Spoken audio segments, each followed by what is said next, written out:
Hola, el día de hoy vamos a tocar el tema de lírica. Dentro de los tres géneros que son drama, épica, lírica, lírica es toda aquella narración que se hace a partir de las emociones puras, del corazón o de la manera de sentir. A diferencia de drama y de lírica, no tiene estructuras cerebrales, no tiene estructuras mentales en las que haya que rellenar el primer acto o el segundo acto o el tercer acto. Depende mucho más de la manera de llevar de una emoción a otra y lograr hacer en la secuencia de las emociones un viaje interesante, divertido, que pueda saturar muchísimo el sentido emocional de nuestros espectadores. Coloquialmente se utiliza mal la palabra lírica porque hay gente que dice: yo no estudié eso, yo lo hago de manera lírica.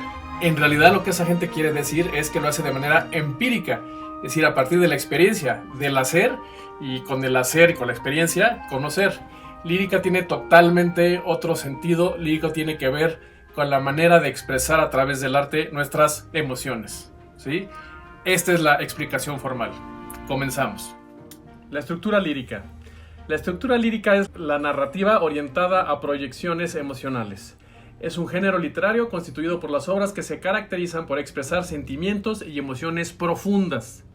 Su diferencia principal con la dramática y con la épica es que no se sustenta en esquemas mentales de cognición, sino en la intuición y la emoción pura. Se llama género lírico porque en la antigua Grecia este tipo de composiciones se cantaban acompañadas con una lira, como la que vemos en el personaje de esta foto. Comunica las más íntimas vivencias de los hombres, lo subjetivo y los estados anímicos. Quiero remarcar la parte de lo subjetivo porque se ha entendido siempre que la emoción es subjetiva, que es insondable, que nadie puede realmente escudriñar cómo se hacen. Con algunos ejemplos podría yo demostrar que eso es completamente falso y lo que pasa es que no lo hemos investigado lo suficiente, pero dejémoslo ahí. Se cree que es subjetivo, pero en realidad es objetivable. Tenemos la definición, por ejemplo: una canción es un poema admirativo que expresa cualquier emoción. ¿Sí? Una canción puede abarcar el rango completo de la emotividad. Un himno, sin embargo, es una canción exaltada, religiosa o patriótica. Muestra el orgullo, muestra un amor apasionado. La oda es un poema reflexivo, tiende a elogiar un tema. Las emociones que normalmente caben en una oda o son alegría o es amor. La elegía es un poema meditativo y melancólico. La emoción que más presenta sería la tristeza. La égloga es un poema bucólico, es decir, representa amor. Y la sátira es un poema mordaz. Normalmente representa alegría para poder hacer burla de algo. El género existe tanto en la literatura, en el cine y en la animación. Lo interesante aquí es por qué los textos en general hablan de la lírica como solo musical. ¿Es una categoría puramente musical? Sí es, pero además tiene su forma de desarrollarse tanto en lo visual como en otro tipo de cosas como la composición o el movimiento. Lo que pasa es que hasta ahorita no tenemos autores que lo hayan descrito. Toda esa diferencia de las otras estructuras en donde les pude presentar varios escritos de varios autores, en esta nos vamos a tener que ir un poco justamente con la experiencia personal. Por ejemplo, si tenemos por un lado que el drama viene del teatro y la épica viene de los mitos de los héroes y la lírica viene de los cantos, podemos desarrollar cada una de estas para ver cómo le hicimos para llegar a descubrir su estructura. Por ejemplo, en el caso de drama, lo hizo primero que nadie Aristóteles, ¿cierto? Y él era filósofo, lo hizo desde la mente lúcida de la filosofía, pudo eventualmente adaptarse a la psicología y eso nos lleva al cine, ¿no? Logró hacerse las primeras películas en drama. Los mejores ejemplos de los mejores dramas desde la antigüedad hasta hoy en día pudiera estar en Grecia porque ahí es donde surge. A lo mejor hay otros muy buenos dramas en otros lados, pero su origen más fácil de ubicar culturalmente es en Grecia. En cambio, por ejemplo, en la épica tenemos que los mitos los revisa a partir de los arquetipos Carl Jung, el psicoanalista, y que fue retomado esto por este señor Joseph Campbell, que él era antropólogo. Entonces por eso pongo la antropología ahí. Y de ahí la épica logra hacer películas de héroes donde podemos ver toda esta búsqueda. Tal vez el país que más ha dedicado su cine a hacer épicas pudiera ser los Estados Unidos. No es el único. Habría que revisar, por ejemplo, el cine soviético tiene extraordinarias piezas de esto, pero el más común o el más fácil de revisar podría ser el norteamericano. Sabemos que en lírica hay películas, no es muy común. Hubo aquella película de La La Land o aquella película de Singing on the Rain, pero no tenemos normalmente muy en la mente cuáles son estas películas que representan lírica, ¿cierto? Lo que podemos hacer es revisar cómo se llegó del drama a encontrar su estructura, cómo lo hizo épica, que más o menos lo hicieron de la misma forma, y podríamos decir que aunque tenemos una serie de incógnitas y no hemos logrado hasta ahorita tener bien asentado cuáles son los mecanismos de la lírica, es posible si hacemos lo que sigue. El drama busca la evolución de la reflexión, ya que su motor es el conflicto. Busca cómo las personas toman una decisión, pero luego se contradicen o se arrepienten de esa decisión. En el caso de la épica, tenemos que es la evolución de los valores. El héroe va teniendo una idea de un valor y lo reafirma con cada prueba. Si en la lírica tenemos la evolución de las emociones, sería natural que tomáramos prestado, por ejemplo, de las otras dos estructuras, algunos elementos. Ahora, pongo la posibilidad, y esto es solo una sugerencia, la posibilidad de que la lírica se desarrolla bien en México por el tipo de artistas que históricamente han existido en México. Por ejemplo, Frida Kahlo, José Alfredo Jiménez, Chabela Vargas. El común de los artistas mexicanos son de una emoción excepcional, dura, ruda, fuerte, sin guantes, y es muy vociferante o muy fuerte al expresarse.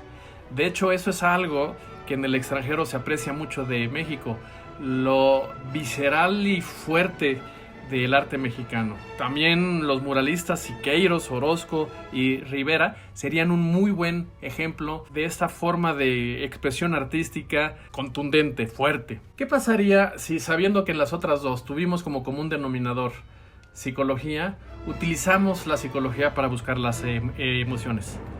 Es decir, ¿hay alguna de las disciplinas de la psicología que nos pudiera apoyar en esto? Pues yo creo que sí. De entrada está la psicología Gestalt, que hace un estudio de las emociones. En particular me interesaría la Gestalt y su teoría de la matea. La matea son las 5 emociones básicas a partir de las cuales se componen todas las emociones. Voy a hablar más de eso más tarde. Pero por otro lado, las otras disciplinas que no hemos utilizado están ahí. Por ejemplo, la antropología y la filosofía. Y si tomamos un pedacito de una y un pedacito de otra y hacemos un estudio fenomenológico, es decir, del fenómeno, a partir de hacer experimentos con personas, pudiéramos desarrollar una teoría nueva para la lírica. Esa es una propuesta a partir de que estudié la maestría en psicología y por otro la maestría en narrativa. Mi tesis se dedicó a esto. Voy a leerles esta cita de Miguel L. González de 2005 que dice: hubo una época en que la diferencia principal entre la lírica y la narrativa era la escritura en verso y la rima. Con el verso libre, esto último se rompió. Se trataba de dar ritmo a los significados, no a los sonidos. Últimamente veo que algunas películas, mezclando música experimental e imágenes de extraños planos, extraños colores y extrañas formas, se consigue un efecto muy parecido al que produce la lírica. No es que simplemente se te esté contando algo, sino que se están estimulando tus sentidos y tu cerebro de una manera diferente. Hay varias películas que han sido famosas por hacer esto. Pongo los ejemplos de 1920, alrededor de la década de los 20, Este señor Buster Keaton estuvo haciendo muchas películas, como eran mudas, dependía de muy pocos elementos. Buster Keaton pasa a la fama porque él decide que mientras que las otras películas utilizan en el cine mudo estas cartelas para que uno lea lo que está pasando, él dice eso interrumpe el ritmo de la película. Entonces él prefiere contarlo a partir de lo que sucede en la pantalla y utilizar las menos cartelas posibles.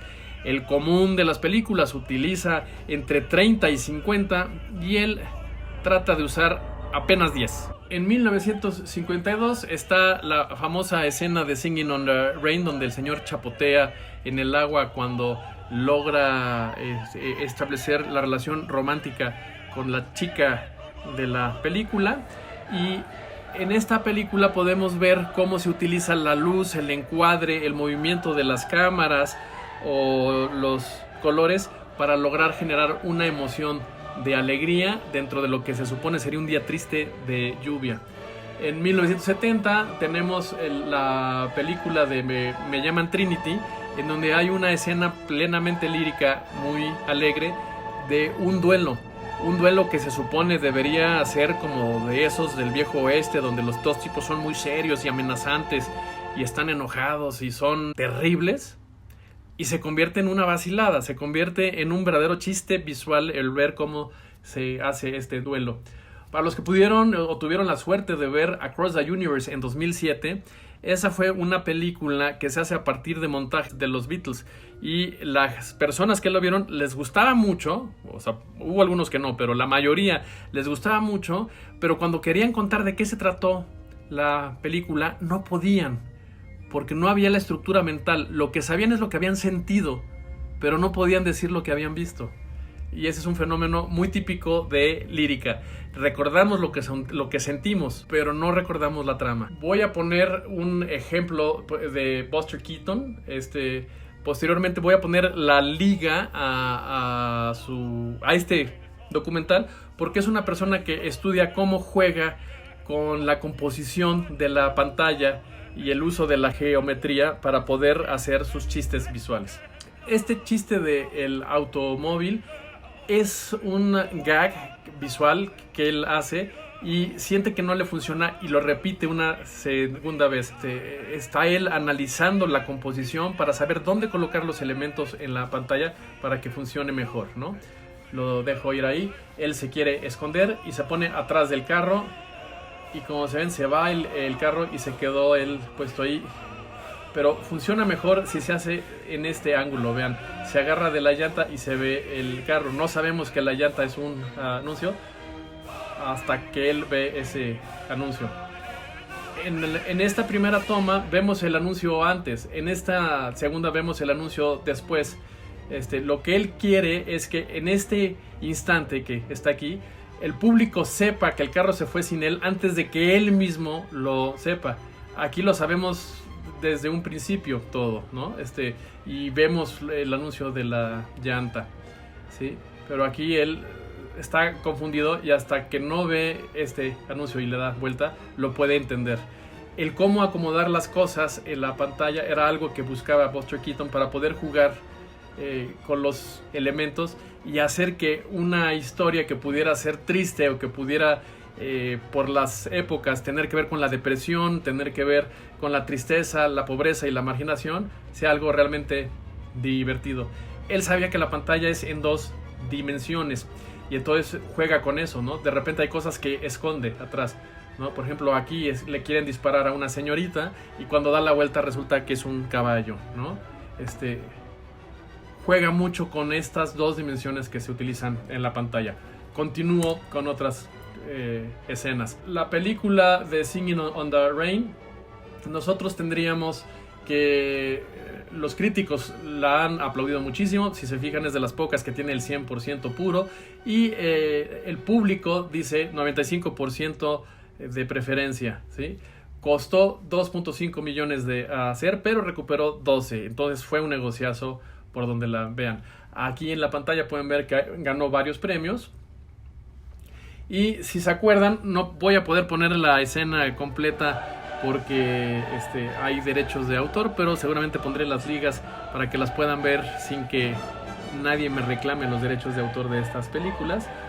Pero ahí pueden ver cómo justamente está utilizando las gotas de agua para salpicar, y aunque los colores de una escena lluviosa serían fríos y serían tristes, el ángulo de la cámara estaba haciendo ciertas diagonales con esa banqueta, lo de atrás, esa iluminación es cálida y las propias gotitas de agua están generando una simetría radial que provoca una sensación de alegría, ¿no? Si revisan todo el clip van a poder ver los varios elementos que se utilizan para hacer de una escena que debería ser triste algo realmente alegre y festivo.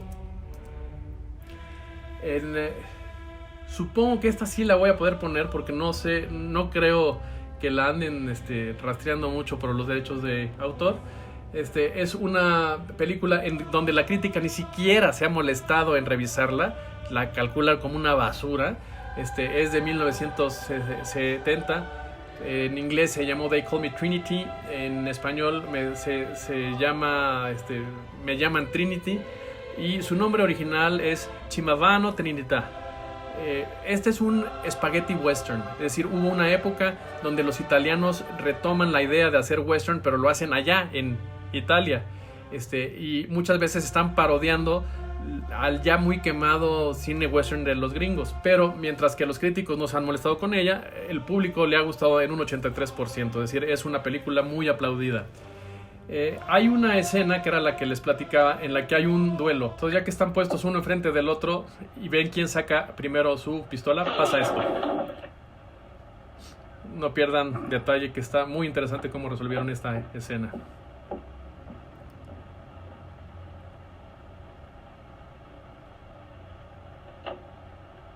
Get going.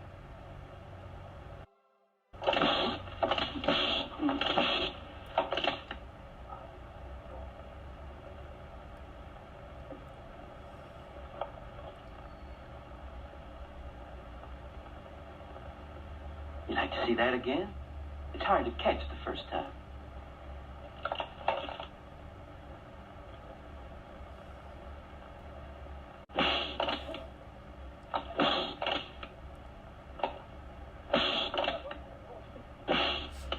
Cut it out.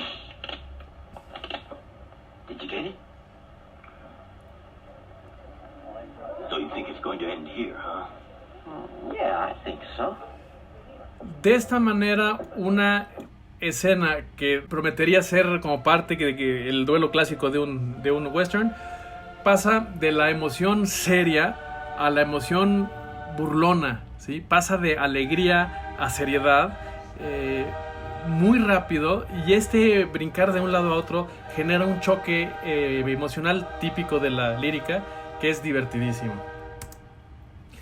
Y por último pondría de la película Across the Universe. Los críticos la trataron muy mal, sintieron que justamente le faltaba características dramáticas o épicas, y vean el contraste. La crítica dice 53% es una película podrida, y el público dice 82% es genial. Cuando les preguntan por qué, ellos dicen pues no sé, no me acuerdo de qué era, pero la sentí muy interesante. ¿Sí? Voy a ponerles la liga porque me interesa que vean esta escena, pero no la puedo poner aquí porque también tiene derechos de autor y no conviene, pero les voy a poner la liga directamente a ellos, ¿sí? Y por último, una que sí ganó en serio, porque costó 30 millones pero recuperó 445.6 millones, es La La Land, ¿no? En donde tanto la crítica como el público la favoreció muchísimo. Habrá que recordar aquí que esos críticos no son 100% críticos honestos. Hubo mucho chayote en esta película y hubo mucho dinero repartido para generar críticas positivas. La película tenía todo un sistema de propaganda para inflarla. Aún así, la película es bastante buena y tiene una escena que es la escena final, spoiler alert para los que no la han visto, que maneja muy bien el paso de una emoción a otra. empieza muy solemne, se vuelve alegre, pasa a romántica, se pasa a ser triste, y entonces mantiene una montaña rusa de emociones contrastadas que es francamente interesante de observar.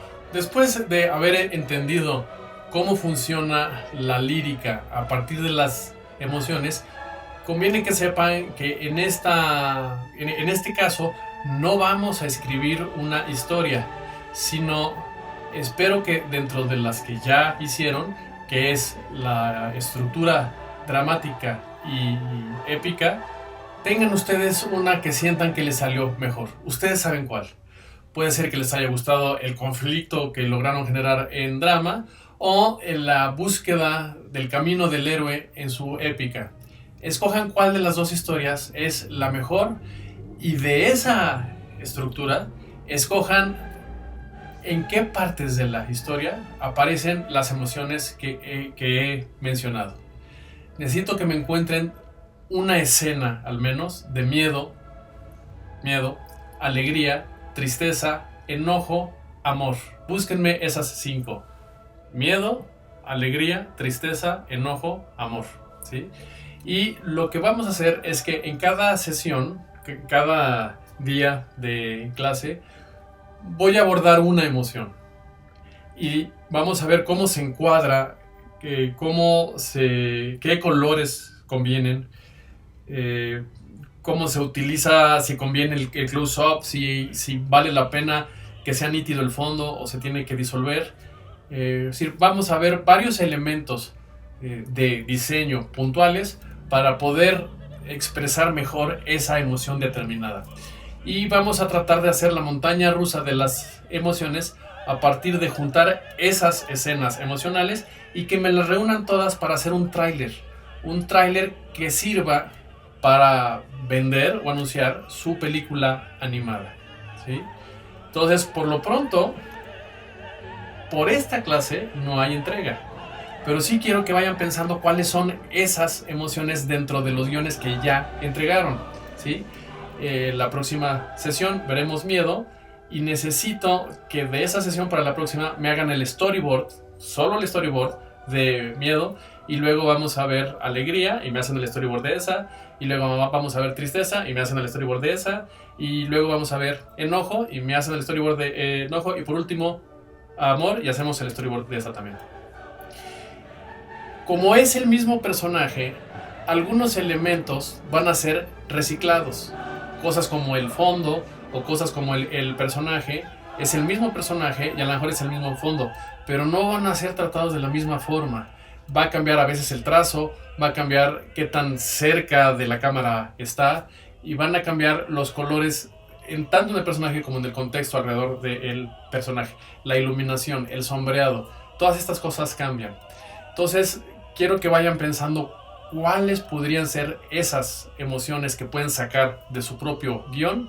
Y tengan paciencia, empezamos con miedo la próxima y vamos a ver qué tal nos va tratando de dar la escena de miedo que efectivamente dé miedo al público, ¿sí?